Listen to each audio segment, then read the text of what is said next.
ఈసారి పండగలకి ఎప్పుడూ చేసే పాయసాలు కాకుండా ఇలా సజ్జ తాలూకులు చేయండి. హెల్తీగా, టేస్టీగా చాలా బావుంటాయి.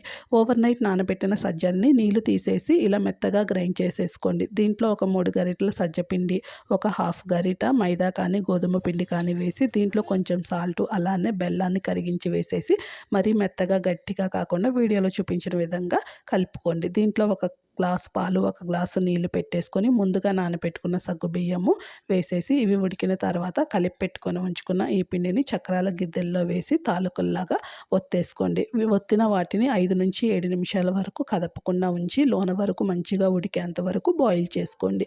దీంట్లో ఇప్పుడు బెల్లము అలానే ఇలాచీ పౌడరు వేసేసి కలుపుకొని లేతగా ఉన్న పచ్చి కొబ్బరిని ఇలా చిన్న చిన్న ముక్కలుగా కట్ చేసి వేసుకోండి. చాలా బాగుంటుంది. దీంట్లో వేయించిన డ్రై ఫ్రూట్స్, నెయ్యి వేసుకొని తింటే అదిరిపోతుంది. మీకు కనుక ఈ వీడియో నచ్చి ఉంటే తప్పకుండా ట్రై చేసి ఛానల్ని సబ్స్క్రైబ్